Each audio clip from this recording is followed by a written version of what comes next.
Su mensaje fue claro: es solo un amigo del trabajo. Deja de ser tóxico. Acto seguido, se fue con él a su cabaña para el fin de semana. Yo no perdí el tiempo, empaqué todo su apartamento, cambié las cerraduras y le escribí a su padre un simple "ahora es asunto tuyo". Los mensajes de voz frenéticos que me dejó después fueron como una dulce melodía.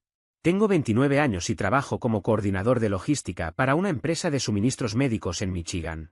Es un empleo estable, bien remunerado, con beneficios decentes y, sobre todo, con la tranquilidad suficiente como para vivir solo, ahorrar dinero y no andar sobreviviendo mes a mes. Hace 3 años, cuando el mercado inmobiliario tuvo una caída interesante, compré un dúplex. Vivo en una de las unidades y arriendo la otra. Una decisión simple, pero inteligente. El edificio es de ladrillo, construido en los años 60, ubicado en un vecindario tranquilo. No es lujoso, pero es sólido. Los antiguos dueños eran una pareja de personas mayores que lo cuidaron como si fuera patrimonio histórico. Durante los primeros 6 meses me dediqué a mejorarlo, pinté cada habitación, cambié toda la iluminación a LED e instalé un sistema de seguridad completo, con cámaras en ambas entradas. No por paranoia, sino porque me gusta tener control. La unidad arrendada genera ingresos fijos de $1.200 mensuales. La hipoteca completa es de 1.850. Las cuentas cuadran perfectamente. Me alcanza para maximizar mis aportes de jubilación y aún así ahorrar unos $500 extra cada mes. A los 29 años, esa estabilidad se siente como haber ganado la lotería, sobre todo cuando ves a gente de tu edad atrapada en préstamos estudiantiles o compartiendo departamento con 3 personas más. Conduzco una Ford Explorer modelo 2019, comprada certificada, con apenas 32.000 millas cuando la adquirí. La mantengo impecable. Cambio de aceite, rotación de neumáticos y revisión de fluidos cada 5.000 millas, sin excepción. Mi garaje está organizado con contenedores etiquetados, herramientas clasificadas por uso y una mesa de trabajo que construí yo mismo a partir de planos que adapté al espacio. En la pared hay un panel perforado con cada herramienta marcada. No diría que soy obsesivo, pero sí sé exactamente dónde está todo, incluso a oscuras. Después de un par de años de citas sin rumbo, conocí a Catalina en una parrillada del 4 de julio de 2023, organizada en la casa de Felipe, un amigo en común. Ella tenía 26 años y trabajaba como higienista dental. Tenía una personalidad extrovertida, de esas que llenan una habitación. Cuando se reía, echaba la cabeza hacia atrás como si estuviera en una comedia romántica. Me pareció genuino, atractivo. Llegó con una compañera de trabajo. Vestidos de verano, gafas de sol, esa imagen perfecta de revista estacional. Terminamos hablando durante casi 3 horas seguidas, del colegio, de trabajos horribles, de la vida adulta, incluso de si un hot dog podía considerarse un sándwich.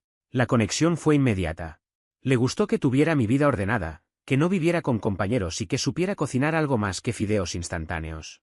Nuestra primera cita fue en un restaurante italiano del centro. Luego caminamos por la ribera del río. Me preguntó por el dúplex y se mostró sinceramente impresionada de que fuera propietario a mi edad. Hizo preguntas inteligentes sobre mantenimiento y rentabilidad, no comentarios superficiales. En la segunda cita cociné en casa, pollo a la parmesana desde cero, velas, mesa puesta. Apenas entró, comentó lo limpio y organizado que estaba todo. Dijo que era un alivio salir con alguien que no vivía como estudiante universitario. Al mes ya nos veíamos 3 o 4 veces por semana. Venía después del trabajo, cocinábamos juntos, veíamos series. Todo fluía. Se sentía natural. 6 meses después, su contrato de arriendo terminó y el complejo donde vivía subió el alquiler en $300. Le propuse mudarse conmigo, a mi unidad, no al departamento arrendado. Pensé que tenía sentido. Para ambos. Se mudó en febrero de 2024. Con 2 viajes de auto y una cantidad absurda de cojines decorativos que invadieron el sofá. Reorganizó mis gabinetes, para que tuvieran más lógica, y llenó la casa de velas aromáticas hasta que el living olía como una tienda de cosméticos. Aún así, entendí que convivir implica ceder. Los primeros meses fueron buenos. Ella preparaba el desayuno los fines de semana. Yo me encargaba del jardín y las reparaciones. Compartíamos gastos, aunque técnicamente no pagaba arriendo. Su trabajo parecía rutinario, turnos largos de lunes a jueves, viernes libres, historias de pacientes complicados y dramas de oficina. Yo escuchaba mientras cocinaba, reaccionaba cuando correspondía. Lo normal. Hasta que, en junio, empezó a mencionar a Sebastián. Al principio fue irrelevante. Comentarios sueltos. Que Sebastián sugería mejoras, que Sebastián había cambiado un procedimiento, que Sebastián había optimizado horarios. Según Catalina, era el nuevo administrador de la clínica dental. 32 años, recién llegado del oeste, lleno de ideas. A los dentistas les encantaba. Con el tiempo, su nombre empezó a aparecer con demasiada frecuencia. Historias diarias sobre cómo reorganizó el almacén, cómo resolvió problemas que nadie veía, cómo hacía reír a todos en las reuniones. Una noche de julio, ya cansado, se lo dije directamente. Hablas más de ese tipo que de tu trabajo en sí. Ahí fue cuando algo empezó a no encajar. Y, sin darme cuenta todavía, ya estaba todo en marcha. Levantó la vista del teléfono con una expresión defensiva casi automática. ¿Y eso qué se supone que significa? Nada concreto, respondí. Solo es una observación. Sebastián parece ser el protagonista de todas las historias que me cuentas últimamente. Suspiró, visiblemente molesta. Es mi compañero de trabajo, Matías. Pasamos 9 horas al día en la misma oficina. Es normal que lo mencione. Antes también tenías compañeros y no hablábamos tanto de ellos. Porque antes no pasaba nada relevante, contestó, ya sin mirarme. Todo empezó a moverse cuando Sebastián comenzó a hacer cambios en el equipo. Volvió a concentrarse en la pantalla de su teléfono, dando por cerrada la conversación. Yo decidí dejarlo ahí. No valía la pena discutir, pero algo dentro de mí empezó a incomodarse. Una especie de alerta silenciosa que me pedía prestar atención. Fue a principios de agosto cuando su comportamiento empezó a cambiar de formas que ya no podía ignorar. Llegaba a casa y desaparecía directamente en el baño durante media hora. No eran duchas normales. Era un ritual completo, se desmaquillaba, volvía a maquillarse, se cambiaba de ropa. Todo un proceso. ¿Por qué te arreglas a las 7 de la tarde si solo vamos a quedarnos en casa? Le pregunté una noche. Quiero sentirme bien conmigo misma, respondió, como si la pregunta fuera absurda. Poco después, su teléfono dejó de estar disponible. Antes lo dejaba en cualquier parte. Ahora tenía contraseña, siempre boca abajo, siempre pegado a su mano. Incluso lo llevaba al baño cuando se duchaba. Cada vez que vibraba, lo tomaba con rapidez, como si fuera a explotar. ¿Quién te escribe tanto? Pregunté una noche, cuando el teléfono sonó por 5ª vez durante la cena. Cosas del trabajo, dijo sin levantar la vista. Sebastián está intentando cerrar el calendario del próximo mes. Quiere la opinión de todos. ¿Eso no puede esperar a mañana, cuando estés en la oficina? Suspiró, exasperada. Algunos si nos tomamos el trabajo en serio, Matías. No todo funciona en horarios rígidos de 9 a 5. Dolió, pero lo dejé pasar. Los fines de semana empezaron a cambiar a mediados de agosto. Un jueves por la noche anunció. El sábado algunas chicas del trabajo vamos a salir. Vamos al nuevo centro comercial y luego a cenar. Estaré fuera casi todo el día. Suena bien, dije. ¿Quiénes van? Solo chicas de la oficina. No las conoces. Parecía creíble. El sábado salió por la mañana con ropa cómoda y una blusa bonita. Volvió a las 9 de la noche sin una sola bolsa. No encontramos nada que valiera la pena comprar, explicó. Al fin de semana siguiente fue distinto. El domingo hay una actividad de integración del equipo. Brunch y quizá un museo. Salió a las 10 de la mañana. Regresó pasadas las 7 de la tarde. Sin fotos. Sin recuerdos. Sin detalles. ¿Cómo estuvo? Pregunté. Normal. Bastante aburrido, en realidad. El museo estaba medio cerrado por renovaciones. ¿Cuál museo? El de arte del centro, sí, ese. Yo había estado en ese museo 2 semanas antes. No había ninguna renovación. Pero no dije nada. Aún no. Luego vino el gimnasio.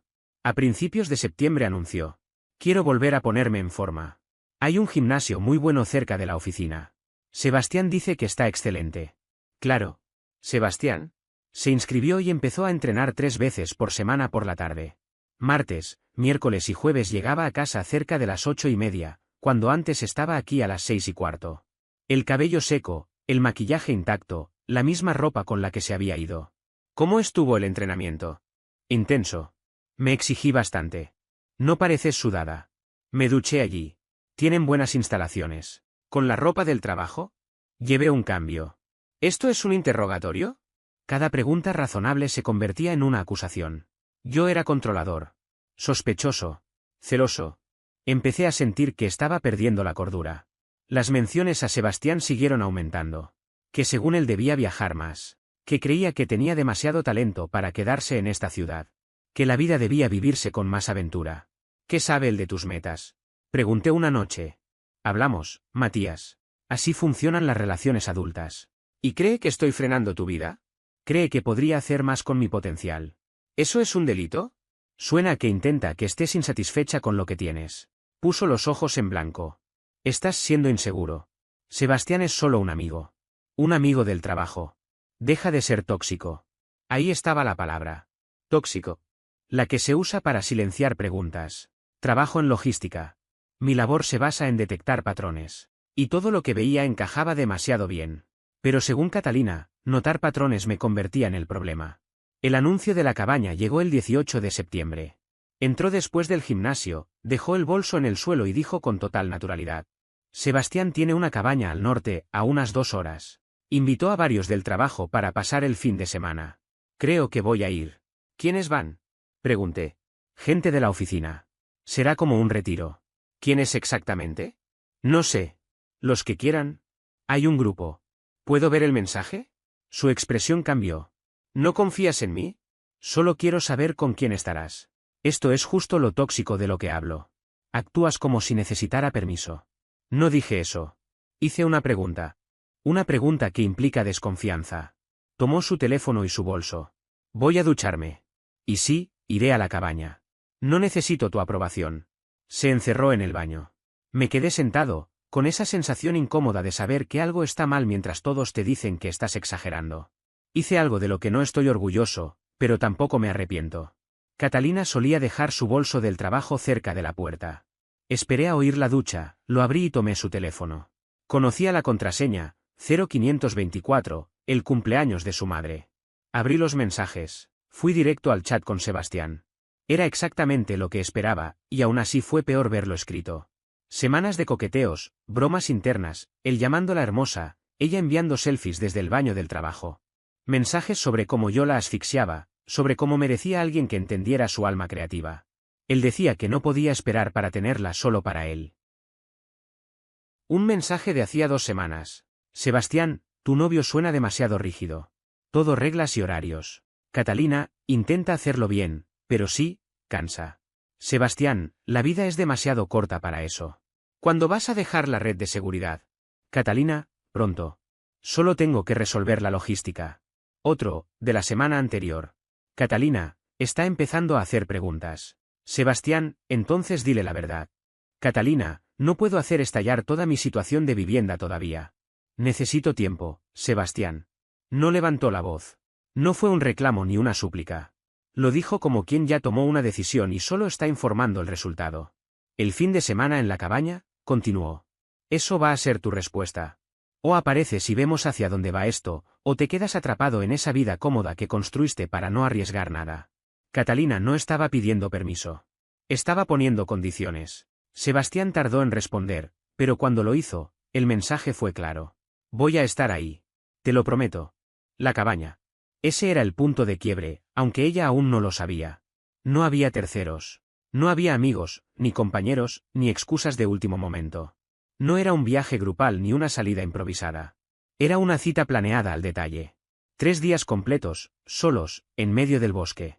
Sin interrupciones. Sin testigos. El famoso grupo del que Catalina me había hablado nunca existió. No había chat grupal. No había nombres. No había conversaciones colectivas. Todo era una construcción para tranquilizarme. Lo confirmé cuando vi su teléfono. De hecho, le había escrito a Sebastián apenas 2 horas antes, justo después de salir de la ducha. Recuerdo ese momento con claridad porque me dijo que iba a relajarse, que estaba cansada, que quería un rato para ella. Minutos después, estaba planeando escaparse con otro hombre. Va a sospechar de lo de la cabaña, escribió ella. Déjalo, respondió Sebastián. Yo me encargo. Luego otro mensaje, más directo. No puedo esperar a verte. Llevo toda la semana pensando en el viernes. La respuesta de él fue inmediata, sin ningún rastro de culpa. Vales todos los problemas. Este fin de semana va a ser inolvidable. No olvides ese vestido rojo que me mostraste. No sentí un golpe en el pecho. No grité. No lancé nada contra la pared. Saqué mi teléfono y empecé a documentar. Fotografié cada mensaje. Cada emoji. Cada mentira disfrazada de normalidad. Retrocedí 3 meses completos en la conversación, leyendo con atención, como quien analiza un informe. Cuando terminé, revisé 2 veces que todas las imágenes estuvieran claras, con fechas visibles. Luego dejé su teléfono exactamente en el mismo lugar donde lo había encontrado. Ni 1 milímetro fuera de sitio. Me senté en el sofá, con la espalda recta y las manos apoyadas en las rodillas. Respiré hondo. Y ahí empezó todo. Hay algo que la mayoría de la gente no entiende sobre la venganza. No nace del enojo. El enojo te vuelve torpe, impulsivo, predecible. Te hace cometer errores que después se pagan caro. La venganza real es silenciosa. Es meticulosa. Es fría. Y se ejecuta como cualquier proyecto importante, con planificación, respaldo legal y control total del tiempo. Tenía 4 días antes de que Catalina se fuera a la cabaña. 4 días para hacer todo sin dejar cabos sueltos. Primera fase, documentación. Revisé cada conversación disponible. No solo con Sebastián, sino con cualquier contacto que pudiera servir de contexto. Tomé capturas de pantalla de todo, confesiones, excusas, contradicciones. Hice 3 respaldos distintos. Nube, disco duro externo y una memoria USB que guardé en mi caja fuerte. Si algo salía mal, no habría forma de borrar la evidencia. Segunda fase, marco legal. El departamento era mío. Lo había comprado y pagado antes de conocerla. Catalina nunca firmó contrato, nunca pagó renta, nunca figuró como residente legal. Llevaba menos de un año viviendo allí, y la legislación era clara en ese punto.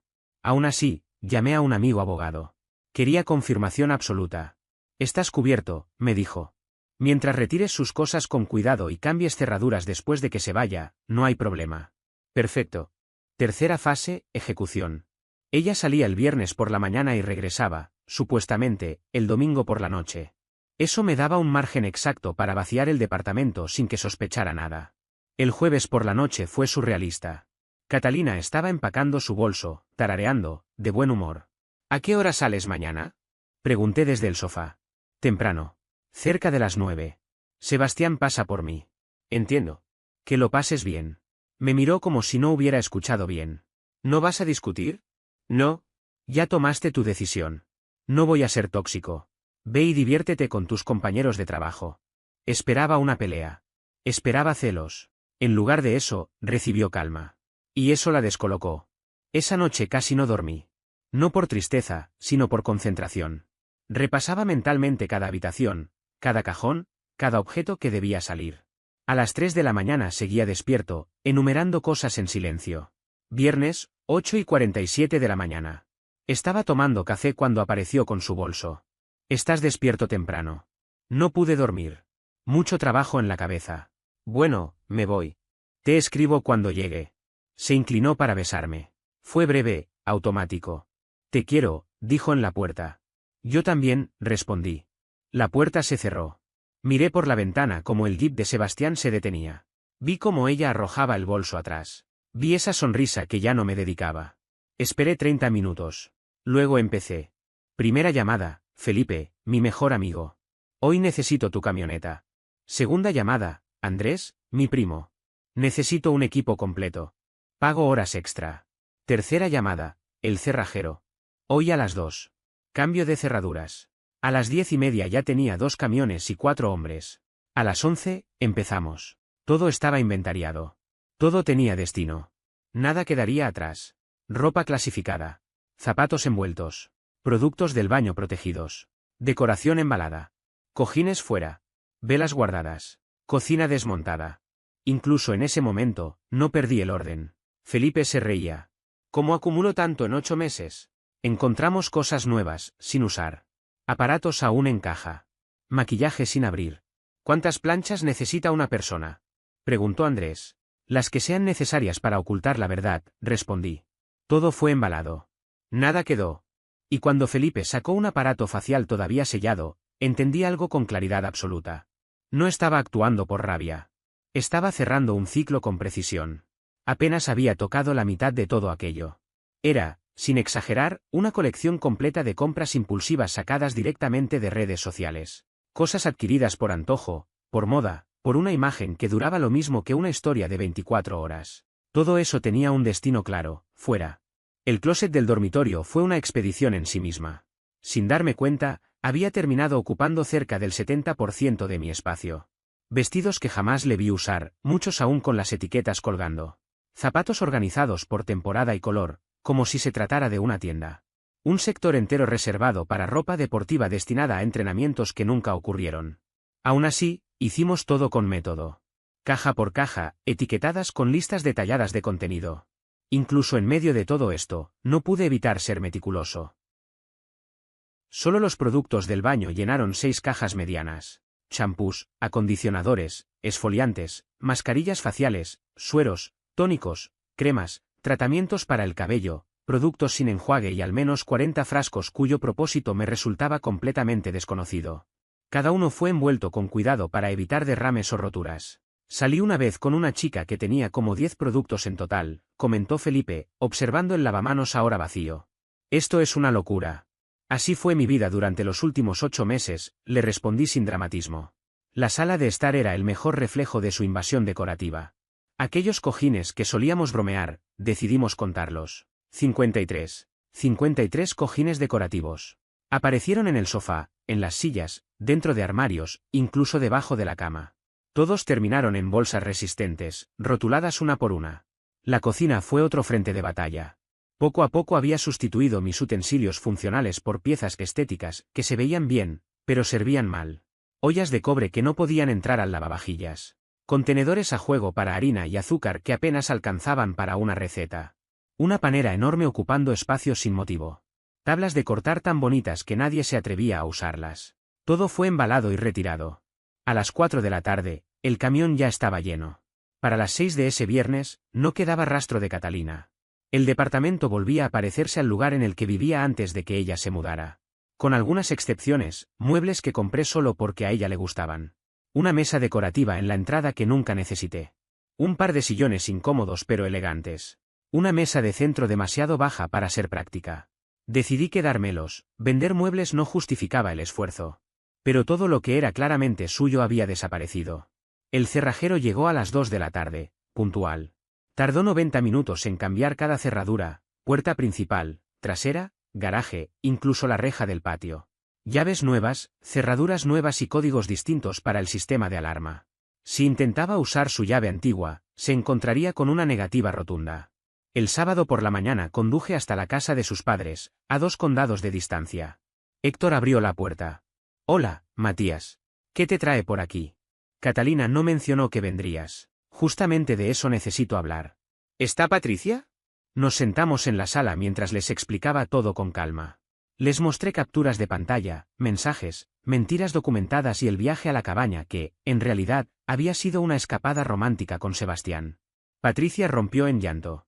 Héctor permaneció en silencio, lo cual resultó incluso más inquietante. ¿Sigue en esa cabaña?, preguntó finalmente. Debería volver mañana por la tarde. ¿Y sus cosas? Están en una bodega climatizada que alquilé a su nombre. Pagué 3 meses por adelantado. Unidad 247. Aquí están la llave y los documentos. Todo lo que posee está ahí, seguro. Patricia se secó las lágrimas. ¿No tiraste sus cosas? No, señora. No soy ese tipo de persona. Todo está embalado con cuidado y organizado. No intento arruinarle la vida. Solo estoy sacándola de la mía.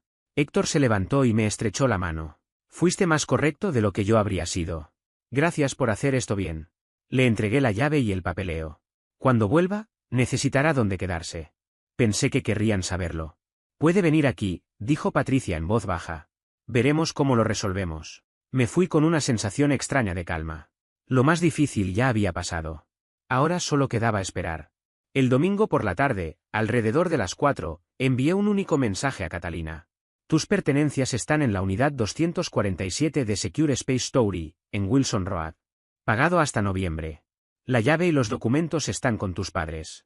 No me contactes de nuevo. Luego bloqueé su número. La bloqueé en todas las redes sociales y me preparé para lo inevitable. Los mensajes de voz comenzaron a las 4:47. Al estar bloqueada, iban directo al buzón. No los escuché de inmediato. Quería que sintiera el peso completo de las consecuencias. Preparé la cena, un filete con verduras asadas, me serví un vaso de té frío y me senté a ver una película pendiente. A las 9 de la noche, ya había dejado 17 mensajes. 17. Finalmente los escuché. Y, sinceramente, fueron mejores que cualquier película. Mensaje 1, 4:47 de la tarde, confusión y molestia. Matías, ¿qué es esto? Recibí tu mensaje como que mis cosas están en una bodega, ¿es una broma? Llámame ahora. Mensaje 2, 4:53 de la tarde, aún desconcertada. Esto no tiene gracia. No entiendo qué está pasando. Acabo de recoger a Sebastián y me pregunta qué ocurre. Devuélveme la llamada. Mensaje 3, 5 y 2 de la tarde, enojo evidente. Ya basta. Esto no es gracioso. Probé mi llave y no funciona, ¿cambiaste las cerraduras? Contesta ya. Mensaje 4, 5 y 18 de la tarde, empieza el pánico. Sebastián se fue. Esto está mal. ¿No puedes dejarme fuera de mi propia casa, donde se supone que duerma? Trabajo mañana. Mensaje 5, 5 y 29 de la tarde, llanto. Por favor, atiende. Por favor. Apagué el teléfono. Todo había quedado exactamente donde debía. No entendía por qué estaba haciendo esto. Eso fue lo primero que dijo, como si realmente no pudiera procesar lo que estaba ocurriendo. Podemos hablar de lo que sea que te esté molestando, insistió. Solo déjame volver a casa. Lo escuché después, no en el momento. Porque para entonces ya había tomado una decisión, y cuando uno cruza ese punto, ya no hay conversación posible. Buzón de voz 6, 5 y 34 de la tarde. Su voz estaba cargada de una mezcla inestable de enojo y llanto. Reclamaba que no tenía derecho a hacerle eso, que ese lugar también era su hogar, que no podía echarla sin previo aviso. Aseguraba que lo que estaba haciendo era ilegal y que iba a llamar a la policía. Su tono no era de miedo todavía, era de indignación, de alguien que aún cree que puede imponer su voluntad si levanta la voz lo suficiente. Buzón de voz 7, 5 y 51 de la tarde. El cambio fue notable. Ya no gritaba. Sonaba cansada, confundida. Me explicó que había hablado con la policía y que le dijeron que yo estaba dentro de la ley porque ella no figuraba en ningún contrato de arriendo ni tenía derechos legales sobre el lugar. No lo entendía. Repetía que vivía allí, que dormía allí todas las noches, que guardaba sus cosas allí. Para ella, eso debía significar algo. Para la ley, no. Buzón de voz 8, 6 y 11 de la tarde.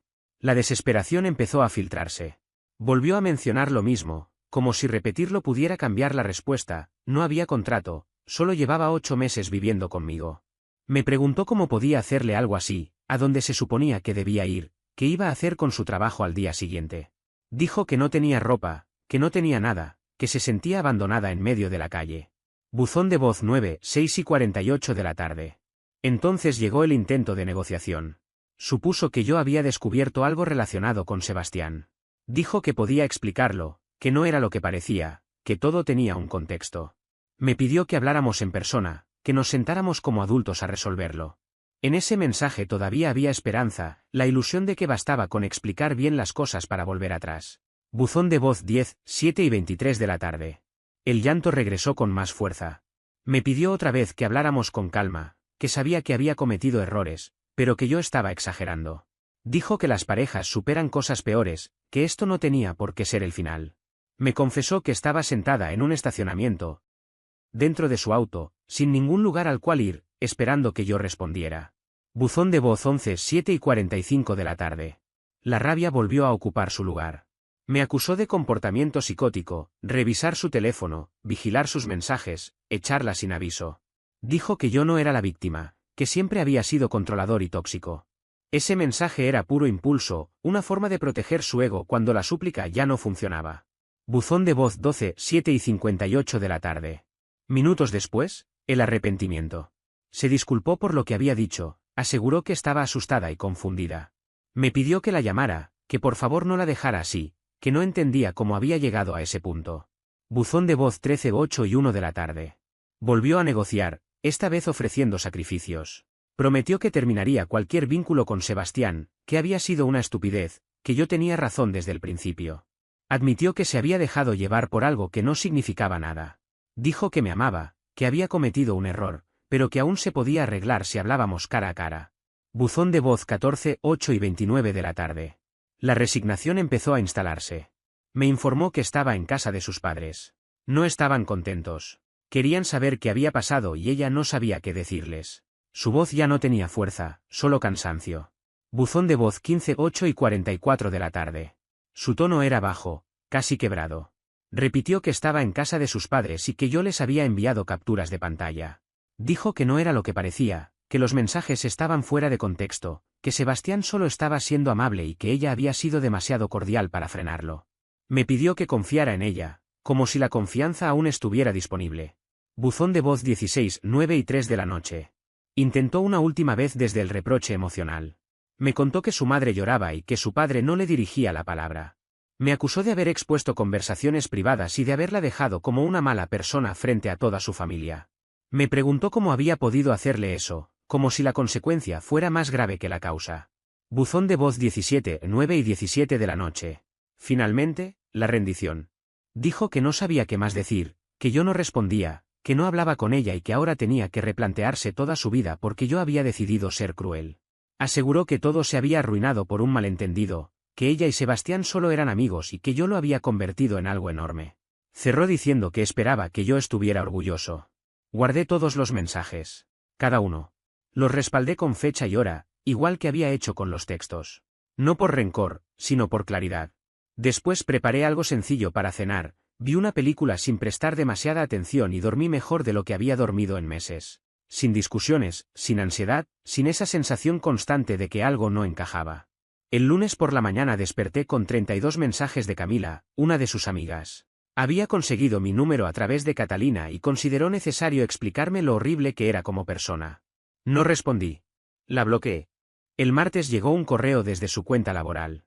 Decía que había cometido un error, que necesitábamos hablar con racionalidad, que no tenía sentido destruir todo así. Lo leí completo y lo eliminé sin responder. El miércoles llamó su madre desde su propio teléfono. Esa llamada sí la atendí. Matías, soy Patricia. Por favor, no cuelgues. Le dije que estaba escuchando. Me explicó que Catalina estaba destrozada, que sabía que se había equivocado y que estaba dispuesta a hacer lo que fuera para arreglarlo. Habló como madre, no como mediadora. Le respondí con calma que apreciaba su intención de ayudar a su hija, pero que no había nada que arreglar. Que ella había tomado decisiones conscientes y ahora estaba viviendo con las consecuencias. Que yo ya había cerrado ese capítulo. Dijo que Sebastián no era quien ella creía, que el fin de semana en la cabaña había sido un error y que se había dado cuenta de que quería estar conmigo. La traducción era simple. Sebastián consiguió lo que buscaba, perdió el interés y ahora ella quería volver a su plan de respaldo. No estaba dispuesto. Hubo silencio del otro lado. Le dije que ambos merecíamos algo mejor y que lo más sano era que Catalina siguiera adelante con su vida. Yo ya lo había hecho. Colgué y bloqueé ese número también. Lo verdaderamente entretenido ocurrió en redes sociales, antes de que cerrara todo por completo. Catalina publicó un mensaje ambiguo sobre relaciones tóxicas y señales de alerta ignoradas. Sus amistades reaccionaron con apoyo automático, repitiendo frases estándar sobre merecer algo mejor y esquivar problemas. Lo que no sabían era que yo ya había enviado capturas de pantalla a 3 de sus amistades más cercanas mostrando exactamente lo que había ocurrido.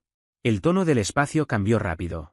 Francisca comentó que había visto las pruebas, que hubo infidelidad y que no había nada más que discutir. Otra persona agregó que quizá no era buena idea engañar a alguien que te trataba bien y luego hacerse la víctima cuando había consecuencias claras. La publicación desapareció en menos de una hora. Mientras tanto, Sebastián había desaparecido después del fin de semana en la cabaña. Ninguna sorpresa. Al parecer, las personas que facilitan engaños rara vez buscan compromisos reales. Según Felipe, que se enteró por conocidos del trabajo, Sebastián ya había repetido el mismo patrón en empleos anteriores: acercarse, insistir, desaparecer cuando ya no había nada que conquistar. Para Sebastián, el fin de semana había sido ideal. Obtuvo lo que quería. Pero el lunes, cuando Catalina empezó a llamarlo sin parar hablando de planes, etiquetas y de hacerlo público en el trabajo, él se enfrió por completo. Dijo que solo había sido un fin de semana divertido y que ella había interpretado cosas que no existían. Movimiento clásico. Ella había perdido su lugar donde vivir, destruido una relación estable y eliminado su plan alternativo. Todo por alguien que nunca tuvo intención de quedarse. Y yo, por primera vez en mucho tiempo, no sentía culpa por haber elegido la paz. Todo eso, al final, por un tipo que solo la veía como una conquista de fin de semana. La situación en la clínica dental se volvió tan incómoda que a ella le resultó imposible seguir yendo a trabajar. Verlo todos los días, actuar como si nada hubiera pasado, mientras ella dormía nuevamente en su habitación de la adolescencia y trataba de recomponer los restos de su vida, terminó por pasarle factura. No podía sostener esa doble realidad. Para finales de septiembre, Catalina ya había renunciado. No soportó seguir compartiendo espacio con Sebastián después de que él dejara claro, sin rodeos, que lo de la cabaña había sido algo puntual, sin futuro ni intención de continuidad. Volvió a mudarse con sus padres mientras intentaba, según sus propias palabras, ordenar su vida. 2 meses después, en noviembre, me lo crucé a él. Fue en el supermercado, en la fila de la caja. Sebastián me reconoció al instante. Su expresión cambió de inmediato, ese gesto incómodo que aparece cuando alguien se da cuenta de que está frente a una persona a la que hizo daño, creyendo que nunca tendría que rendir cuentas. Matías, ¿no? Dijo, forzando una sonrisa. Escucha, quería hablar contigo sobre lo que pasó. Déjalo ahí, lo interrumpí. No me interesa. Se movió de un pie al otro y miró alrededor, como si esperara que alguien interrumpiera la conversación y le diera una salida digna. No fue nada personal, insistió. Ella se me insinuó y... Fue entonces cuando me giré por completo hacia él y lo miré directo a los ojos. ¿Sabes qué es lo más gracioso de todo esto? Le dije con calma. Tú crees que ganaste algo, pero lo único que obtuviste fue a una persona infiel, ahora desempleada y viviendo otra vez con sus padres. Felicitaciones por ese premio. Su rostro se puso rojo. Abrió la boca para responder, la cerró, volvió a intentarlo, y no dijo nada. Y para que quede claro, añadí, ella no se te insinuó. Yo vi los mensajes. Fuiste tú quien la persiguió durante meses. Le repetiste que yo la estaba frenando, que merecía algo más. La convenciste de tirar por la borda una relación estable por... ¿Qué exactamente? ¿Un fin de semana en tu cabaña? ¿Y ahora cómo te está resultando, sabiendo que ella quería algo serio y tú solo querías desaparecer? Bajó la mirada. Renunció, murmuró. Decisión inteligente, respondí. No debe ser fácil enfrentarse todos los días al tipo que te trató como un objeto desechable de fin de semana. Tomé mis bolsas del supermercado. Que tengas un buen día, Sebastián. Lo dejé ahí, de pie en la fila, con sus comidas congeladas y bebidas energéticas esperando en el carrito, como una especie de monumento silencioso a sus propias decisiones. En diciembre llegó la fiesta anual de Navidad que organiza Felipe. Yo llevé a Valentina, la mujer con la que había estado saliendo de manera tranquila desde hacía unas 6 semanas. Contadora, dueña de su propio departamento, con los pies bien puestos sobre la tierra. No habíamos definido nada serio, pero funcionaba. A mitad de la noche, mi teléfono vibró. Número desconocido. Ya veo que seguiste adelante muy rápido. Ojalá ella sepa qué clase de persona eres en realidad. Le mostré el mensaje a Felipe. Catalina, dijo sin dudar. Encontró la forma de esquivar el bloqueo. ¿Y ahora qué vas a hacer? Preguntó. Escribí una única respuesta. Tus padres ya saben todo. Tus amigos también vieron las pruebas. Ya no formas parte de mi vida. La historia que te repites para poder dormir, cuéntasela a alguien a quien le importe. Bloqueé ese número también y volví a la fiesta. En enero llegó una buena noticia, el ascenso que llevaba tiempo buscando en el trabajo. Un aumento del 15%, un mejor cargo y un equipo propio a mi cargo. Lo celebré invirtiendo, por fin, en mejorar el gimnasio que tengo en casa, algo que había postergado durante meses. Esa misma semana, Camila, la amiga que me había bombardeado con mensajes en septiembre, me envió una solicitud de amistad en redes sociales con un texto adjunto. Decía que me debía una disculpa. Que Catalina le había contado una versión completamente distinta de los hechos y que se había enterado de la verdad gracias a Francisca, quien había visto las capturas de pantalla. Decía también que había manejado todo con mucha más dignidad de la que la mayoría habría tenido. Acepté la solicitud. No respondí el mensaje. Algunas cosas no necesitan explicación ni cierre. Febrero trajo el golpe final. Felipe me llamó un sábado por la mañana, riéndose tanto que apenas podía hablar. No vas a creer esto, dijo. ¿Te acuerdas de Sebastián? Lamentablemente. Lo acaban de despedir de esa startup de café en la que estaba. Resulta que repitió el mismo patrón de romances en el trabajo y esta vez, alguien lo denunció a recursos humanos. Investigaron y encontraron un historial que venía de años atrás. Lo echaron en el acto. La ironía no terminó ahí. Catalina se enteró por los rumores que aún circulaban en la clínica dental e intentó contactarlo. Tal vez pensó que podían apoyarse mutuamente en su mala racha. Él le dijo que no lo llamara más y que dejara de vivir en el pasado, remató Felipe. No pude evitar reírme. El mismo hombre que la convenció de destruir su vida por él ahora no quería ni escucharla. Justicia poética. En marzo tuve una visita inesperada. Héctor, el padre de Catalina, apareció un domingo por la tarde. ¿Tienes un minuto, Matías? Lo invité a pasar y le ofrecí algo de beber. Nos sentamos en la sala, el mismo lugar donde su hija me había dicho que llevaría a Sebastián a la cena de Navidad en lugar de mí. Catalina no sabe que estoy aquí, empezó. Patricia y yo queríamos que supieras que está yendo a terapia. Está trabajando muchas cosas. Me parece bien, respondí. A todos nos vendría bien hablar con alguien alguna vez. Héctor asintió. Finalmente admitió todo. Lo de Sebastián, las mentiras, las excusas. Le tomó tiempo asumirlo. Miró alrededor. Tienes una buena vida, Matías. No dejes que lo que pasó te vuelva desconfiado. No soy desconfiado, le dije. Solo soy más cuidadoso. Se levantó, me estrechó la mano. Eres un buen hombre. Cuídate. Cuando se fue, llamé a Valentina. ¿Estás ocupada? ¿Cenamos? Pensé que no lo preguntarías, respondió. Pásame a buscar en una hora. Para abril, todo lo relacionado con Catalina ya se sentía como algo lejano. El inquilino de mi unidad de alquiler renovó el contrato por otro año. El trabajo iba excelente. Valentina y yo seguíamos sin etiquetas, pero estables. Un sábado por la tarde estaba en una ferretería comprando materiales para armar estanterías nuevas en el garaje cuando la vi. Catalina estaba a unos pasillos de distancia, mirando muestras de pintura. Nos vimos al mismo tiempo y nos quedamos quietos unos segundos, ambos evaluando si era posible fingir que no había ocurrido. Ella se acercó primero. Matías, ¿te ves bien? ¿Más tranquilo? Gracias. Tú también. Hubo un silencio incómodo. Voy a mudarme sola por fin, dijo, señalando las muestras. El mes que viene dejo la casa de mis padres. Me alegro. Felicitaciones. Quería pedirte perdón de verdad, continuó. No como antes. Arruiné lo que teníamos persiguiendo algo que no era real. Apoyé las tablas que llevaba. Aprecio que lo digas. No espero que me perdones ni que quieras volver conmigo, aclaró. Solo necesitaba que supieras que entiendo lo que hice mal. Lo entiendo. ¿Estás saliendo con alguien? Sí.